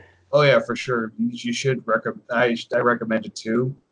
Another thing I want to mention about this one is I'm glad they mentioned about Nancy a little bit more because I feel like now these days, like back then, everybody kept just talking about Benoit, and a lot of people kind of ignored Nancy, which was Yeah, we're all about Chris Benoit did this, Chris Benoit did that, Chris, and it's like yeah, but you're overlooking the fact that there's two other innocent people involved in this, and yeah, I mean it's like we've said, um, we'd both like her to go into the Hall of Fame, but it's like Jericho said at the end, you couldn't put her in as Nancy Benoit because you're not allowed to mention that name, so she would have to go in as a woman. And at the end of the day, that's our majority of us. we No one could. from WCW, from ECW. I always thought maybe they could just use like her full name before she got with Benoit. Yeah, I think they probably would go with woman though, because like I said, Yeah, that's true. Because that's you how we can't even know her. say Benoit. Like you No, can't. but that's how you know her. You know her as woman from WCW. I Mhm. know her as woman from ECW, and little bits of WCW that I've seen. Well, I didn't know she was in ECW years later until I till like when DVDs were starting to become a new thing. Yeah, Yeah, yeah, that's sure. how old we are, kids. Yeah, me and Josh remember VHS. Oh yeah, definitely. Yeah, And, that's and but yeah, like I was watching a Cactus Jack DVD when he was at ECW, and I saw a woman there. I was like, holy crap, she was at ECW too. I didn't know yeah. that. Like, Yeah, I can't remember which way around. I think she went from ECW to WC, or it might have been WC to EC and back to WCW. I Because think back so. then they moved back and forth, couldn't they? There were no Yeah, competitive clause, which seems to be a thing that WWE's brought in. yeah. And the one thing that she was managing Sandman Yeah, in ECW, which yeah, I thought was kind of a cool compare, but it was kind of odd at the same time because women always look like a classy woman that you see in like clubs like fancy clubs. Sandman would just be probably be at the nearest bar. yeah. It'd be over the road in nearest Irish bar, in his t-shirt and jeans and stuff. But yeah, I But mean, she were on. that 1993 CW event that I've watched. That I've just got to film the review for, and And one that thing was that hard work to watch. I'm excited for you to view it though. Yeah, I watched it, but yeah, I mean, like when she walked out, I'm like, oh my god, I didn't realize. And like I said, that was 1993, so that must have been after WCW or in a break she had from it. Probably because I remember she was in Florida Championship Wrestling for a little bit. Then, because that was where Kevin Sullivan was at too, and Yeah, CW, didn't it?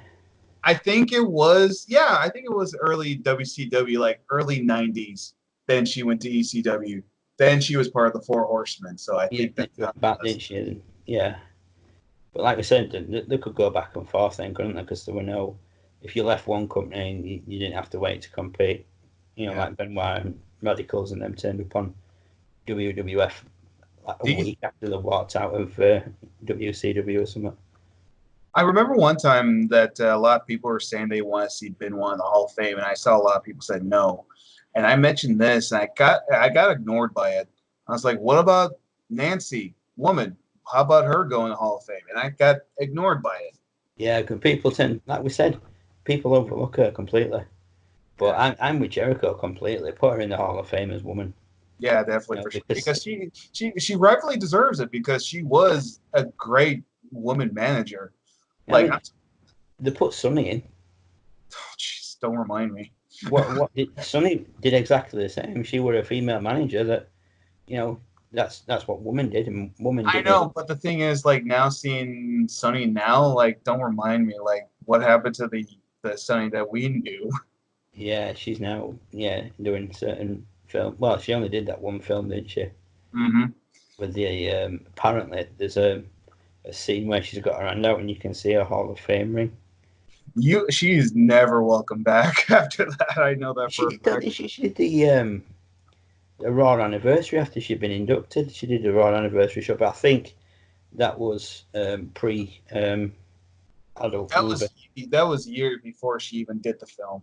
Yeah, because that only came about from this she were doing, wasn't it, in the video? Let's not go down that road. Yeah, that's for a different. That again is a whole different video. Yeah, but the thing is, like, the one thing that shocks me is that Nancy and Miss Elizabeth and Luna Vachon are not in the Hall of Fame. 3 women that I grew up watching are not in the Hall of Fame, which is just, it's a shame. It's a crime right there. Like, the 3 should definitely be in the Hall of Fame. Did they take Moolah out after what came out about her, or is she just not mentioned? They just not mentioned her. They did not remove her. She's just not mentioned. I mean, if China can go in, why can't women? Because, let's face it, China went down the same route as Sonny. She did those films. I've mentioned this to Mr. Bones one time. Do you think if China never died, do you think we would ever see her go in the Hall of Fame, get her own action figure, and be a DLC character for a WWE game? Probably not. No. Yeah, and again, that comes to it's a shame that it took what it did for it to be acknowledged. But I mean, when I found out that who were going in the Hall of Fame this year, those 2 it was like, how the hell can they go in the Hall of Fame? They've done nothing. I mean, all right, Nikki had Divas title, women's title for ages, but it's not, what you can do. It's who you know or who you're blowing at the time. She don't deserve to go in the Hall of Fame, and neither does Brie. No. And out of the 2, I prefer Brie because she's more down to earth. I've realised that. But I mean, they've had to cancel their appearance because they're both pregnant. What have you? But I don't see how they can go in the Hall of Fame yet. Miss Elizabeth, Luna, woman, Sensational Sherry. Yeah. See, I've lost track with Hall of Fames. I can't even. I'm Demolition got in yet? Huh? Have Demolition got in yet? No. See, Again, they deserve to win more And than. do you know why they're not going to go in the Hall of Fame? Well, Because they sued WWE. yeah. So yeah, that probably explains it. Although they deserve, and that is the only reason that the New Day beat their record, isn't it? Mm-hmm. Yeah. See, that's why I hate the Not So New Day as well. But yeah, we're not going to go down that road because it could turn into be a 6-hour video of me just completely going off on I might just do that, I might just buy myself a couple of, something to drink and just put the camera rolling. Right then, this is what's wrong with wrestling. The Bellas. You could So, yeah, you probably could do a video of your like top 5 or top 10 wrestlers you don't like but fans like. Yeah, it's not a bad idea that. And I could just do like an hour. This is why I hate the Miz. Another hour video. This is why I can't stand Nikki Bella. But there is one more question I want to ask you before this whole thing ends. David has mentioned that he wants to be a wrestler. Yeah. Can you see him wrestle now these days? How old is he? He's like, I think in his 30s, I think. I mean, he's not too old, is he? Because Batista didn't start till he were in his 40s. Yeah. Yeah, I mean, he was late 30s, wasn't he, when he got into it. He's in his 30s or 20s. I'm not sure, but but the thing is, there's one problem with him going in wrestling is his last name, and you could definitely tell he looks like his dad. Yeah, there's definitely a resemblance. I mean, I think it's safe to say that WWE wouldn't touch him unless he changed his last name to something else. Maybe he could be Pegasus Kid, the new Pegasus. Yeah, that's what makes me think, like we said about if him and his brother, he probably would go to Japan. Mm-hmm. And they would just bang him under a mask and call him Pegasus Kid. And, but I think if he were going to do it, he'd have done something about it by now. But like you say, it's going to be hard for him because of his last name. A lot of places are instantly going to blackball him, which isn't fair on him. He's still a victim of. There's probably would be some indie shows that would allow him to wrestle, so they could get the publicity. Probably, if he'd been training and he'd made appearances on TNA, Ring of Honor, stuff like that, and he'd been doing indies, I still don't think WWE would touch him unless they made him wrestle under a mask. So nobody knew who he was. He could be the 14th Sin Cara. Yeah. Do you think AEW would take him? Yeah, I think they would because they're pretty savvy. I mean, they took Matt Hardy. Yeah. Took Brody Lee, who was Luke Harper. Mm-hmm. And both of them, I mean, like I said earlier, when we were about Randy Orton, beating the crap out of Matt Hardy in his last night. That's not how you send somebody like Matt Hardy off. You don't have him just getting destroyed by the guy you're pushing as the major heel at the moment because Matt Hardy deserves so much better. Yeah. It's a shame. And, for Luke Harper, every time he tried to go out on his own, like, no, we'll put you back with Eric Rowan. We'll give you Bludgeon Brothers. We'll give you, Rowan and Harper. And it's just like, they never gave him a chance to prove what he could do on his own. And, I mean, if you watch some of his, I've only ever seen him really before WWE and CZW, when it was Brody Lee, and he were really good. I mean, he was brilliant. I thought he was great in that. It looked a bit strange without a beard. Yeah, but other than that, he was great. Do you think he would do well if, like, I don't know if he's in training or not, but if he ever does, you can see him go to All Elite Wrestling? I don't know. It's like I say, it depends how good he is. True. And a lot of people in AEW have proven themselves elsewhere. Even younger talent like MJF. Mm-hmm. He's been doing indies and working his ass off, and like MLW, is it AIW or AAW, one or two he were in. He's done a lot of indie companies, and he's really got himself down. Who else? Darby Allin. Oh, He yeah. did a lot of indie stuff before he joined there. Orange Cassidy, grafting his ass off on indies for years, and then he's gone to AEW. They just seem to have signed the right people. Dr. Luther, I'm really happy that he joined All Elite Wrestling. Yeah, when I must admit, when I saw you post about it, I was like, "That's cool." You know, something you've literally followed his career for years, and now he's turning up on AEW. I mean, he's not wrestling or anything, which is a shame. But Oh, no, he wrestles for AEW Dark, which is their YouTube show. on the AEW Dark, Yeah. He's having a rivalry with Jimmy Havoc. Jimmy. Oh yeah. Sorry, I got distracted. Hi. She's gone now. She thought I was talking to myself. Yeah, isolation's finally got to me. I'm sat here recording myself talking. Yeah, I mean, I've like I mentioned to you, I because I don't watch WWE anymore. I've not watched Ring of Honor for ages either. I'm kicking myself about that.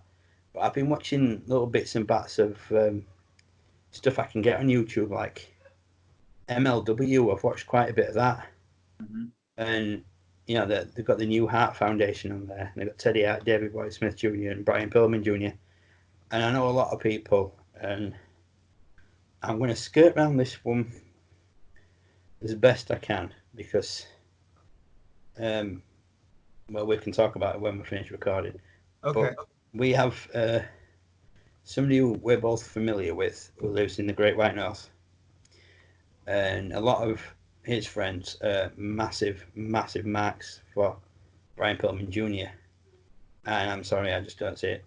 I don't see the appeal. I just don't think he's that good. Brian Pillman Jr. Yeah, I don't see. He's nowhere near as good as his dad was, and to me, he's one of them that's managed to make a career off of who his dad was. I just don't rate him. David Boy Smith Jr. I think he's great. Teddy Hart, like I said, I've only really sort of appreciated him from MLW. He's in prison again.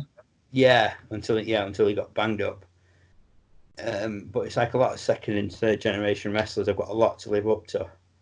Like And Cody it's Rhodes. tough. It's very tough. Cody's doing it. You know, well, I mean, Ted DiBiase Jr. He never really made it. And he's a great talent too. He was a great talent too. What good? Yeah, I mean, Randy Orton, obviously, he's a third generation. Rock. You know, there's a lot of them have a lot to live up to.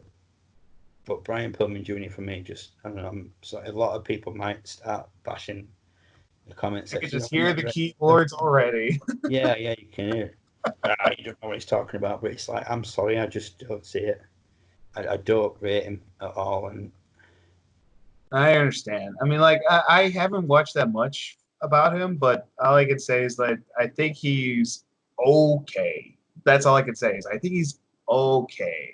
Not the best, but not the worst, but okay. Yeah, he's one of them. You just go meh. Yeah.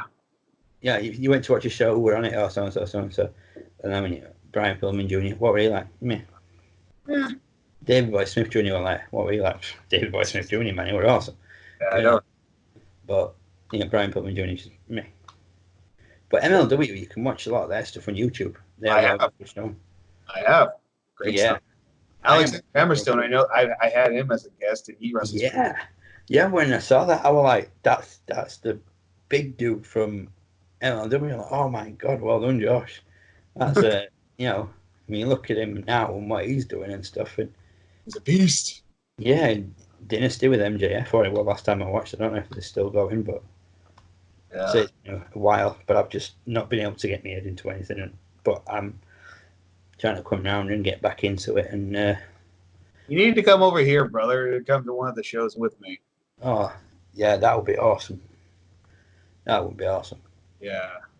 Well, Richard, thank you for being on this review of the Dark Side of the Ring documentary. We will be back, sure, to talk about New Jack, right? Yes. Yeah, I think like we discussed, I think given this sort of isolation thing, you can do this sort of thing. So it's good for me, and it gives you something to do reviews. We've seen as Luigi Lover himself is banged up with just himself and his beard for company. Yeah, Mr. Bones unfortunately can't be here with us because Yeah. of the whole. So that's took a dent out of your WCW pay-per-view reviews as well, isn't it? Yeah, unfortunately, we're going to have to postpone all of our WCW reviews because Mr. Bones is unfortunately not going to be here for a while. Yeah, till this whole thing's gone. But that's the beauty of the interweb, mate. Me and you can do our thing, and that's the one thing I was going to mention. Even though Mr. Bones is not going to be here for a while, Richard has my back. We're going to be reviewing some of the Dark Side of the Ring documentaries, and we're probably thinking something to do. Oh, wait. I've remembered something. You and I, we still need to review the Saw movies. Yes, we do. Yes, we've been planning. No, I need to rewatch them. So, I have to do that too. Actually, I have to rewatch. Yeah, I've got to rewatch them. Luckily, I have them all now on Blu-ray, so I can watch them, and I'll make some notes and stuff because, like I've told you many times, the old memory's not what it used to be. Hey, I'm just in my 30s, and I'm not that good at it either. I think it's a man thing. I think we all tend to get a bit, Yeah. Whereas a woman can remember what you argued with her about 2 years ago, and she'll tell you what day it was, what you were wearing, where you were stood in the house. I don't remember that at all. I don't remember yesterday. You remember that? But no, yeah, we've got plenty of stuff we can keep ourselves going. Because I mean, I am excited for the New Jack one. I am excited for the New Jack one. Yeah, that is going to be interesting. So that's on tomorrow. So hopefully we can maybe bang another video together during the week. Because obviously, you know, we're in quarantine. We're in isolation. You know, same. I prefer saying isolation to quarantine. If I say we're in quarantine, I feel like I've actually got something, and it's like I haven't. I know of, but you know. When I hear quarantine, I think about the movie.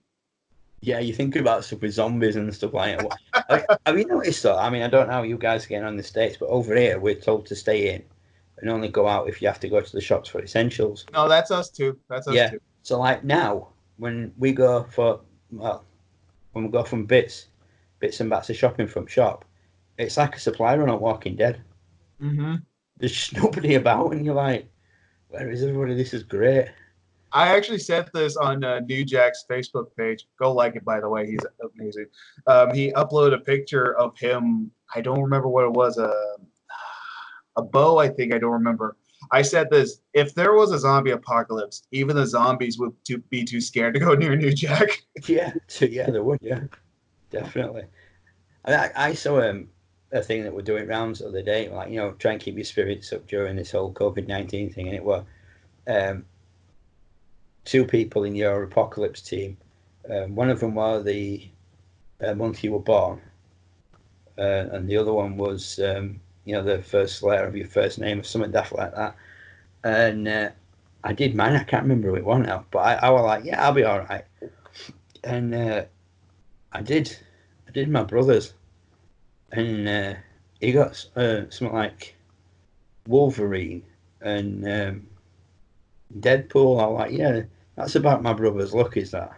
You know, get the 2 people that essentially can't die to be there, you know, to watch you back. I can tell you what New Jack would probably do if there was a zombie apocalypse. Grab the nearest knife and just jump on them and stab them and start fighting them. The bins flying everywhere. You'd be like, oh, you know, there's no happening outside. Then you'd hear the generic rap music and you'd be like, oh, God, it's off. It's kicking off. It's going off. I can just see New Jack just walking in after he's done with it. He just gets a beer and just start drinking. Oh, yeah, we're good to go now. Yeah. You're supposed to stay 2 meters, but you know what? I'll stay the 2 meters. You do what you want, mate. But yeah, that one airs tomorrow, doesn't it? So I'll do they air them straight away on YouTube then? Because I've been getting mine from elsewhere. YouTube and their website. And it's free, isn't it, to watch? Mm-hmm. We might as well plug it while we're here. You know, plug Vice because they've done a really good job. Oh, I was gonna do that anyways. Like in the end, like if you guys ever want to watch the Dark Side of the Ring documentaries, you can go on their YouTube channel or on their website, Vice TV, and I do recommend it. They have some great documentaries on there. If they do. Have you seen the CZW one? Yes, that's how I first heard of Vice. Actually, that is another one that I recommend people watch. Oh yeah, for sure.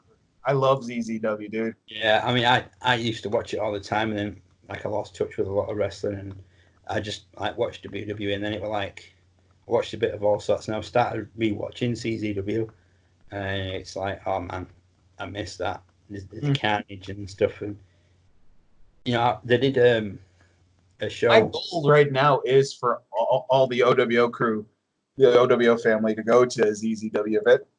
Oh, that'd be awesome. That would be awesome. I'd quite happily go to any sort of event. Just get over there with you guys and just go out and just rip it up and just have a laugh. And I do plan on going to WrestleMania next year, and I want you to go.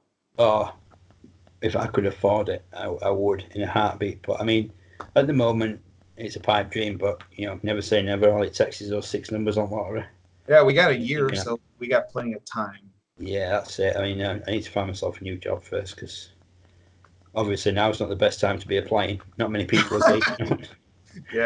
Yeah. So I'm kind of stuck in limbo now. It's like, but I'm making notes, but we always got our reviews, and we're good to go now. We got that's it. Yeah, now you've like I said, we've texted about stuff, and I've explained my situation. He was like, right, and doing this is just like, it's been the best, like, 2 hours. It's flown. It don't feel like 2 hours. I've just had such a laugh. I always do when I do the I mean, this is the earliest one we've ever done together. I think they're usually early hours at morning for me. And I'm usually sat downstairs like that. Just short of the matchsticks like that. And so this is our first review together in 2020, so it's a good way to. Yeah, we're only 3 months in, so that's a good start. Oh yeah. Yeah, so I reckon we watch the New Jack one, and I think we should definitely do a review on that, and then we'll throw some more reviews together.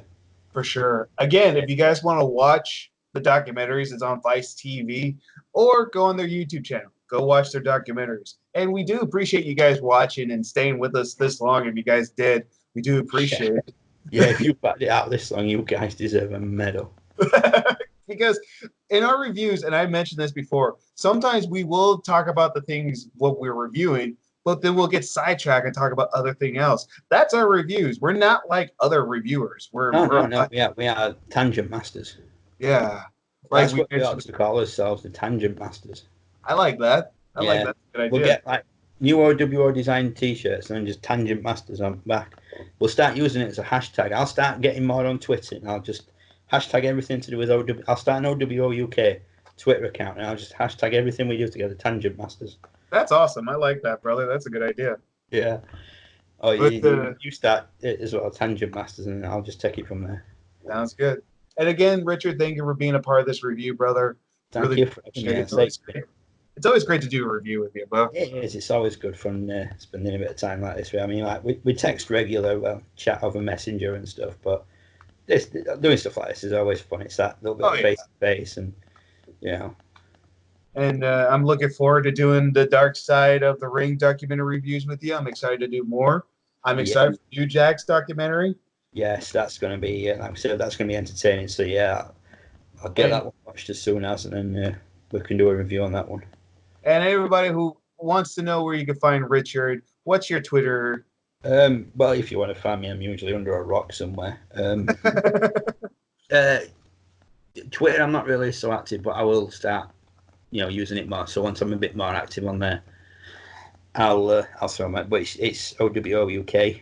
Like I said, they haven't been on there for a while, but that's going to change. And then there's my normal channel. And also Rick Pete. Yeah. And also Richard, he has a merchandise store, so go buy some of his merch. Link down below, so go buy some of Rick Pete's merch. Yeah, I did some new designs actually today that I've just put up on the store. I got bored and I was like, what can I do? And before I shaved my beard off, I decided to come up with some designs. So I've thrown them on there. We'll see what happens. Somebody might like one. Yeah, go on his merchandise store. Go buy some of his merch, and I promise.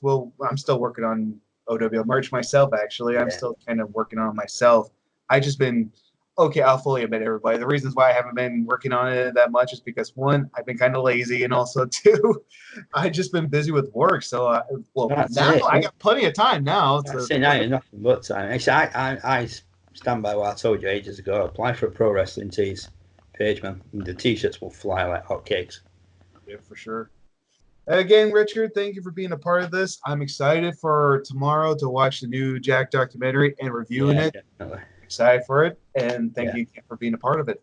Thank you for having me. And thank you, Maniacs, for watching. If you stayed for this long again, thank you. We do appreciate it. And we love you guys so much. Thank you, Maniacs. And I promise I will get working on my review of The Secret World of Ariete. I know I promised to do that a long time ago. But again, I'm going to say what I first said. Been kind of lazy. So, but No, again, working. Now you yeah. have time. Oh, yeah. But also, I've been working on other projects too. So that's another reason why I haven't done it yet. Yeah, I've had other projects, but can't really talk about that on here. It's all good.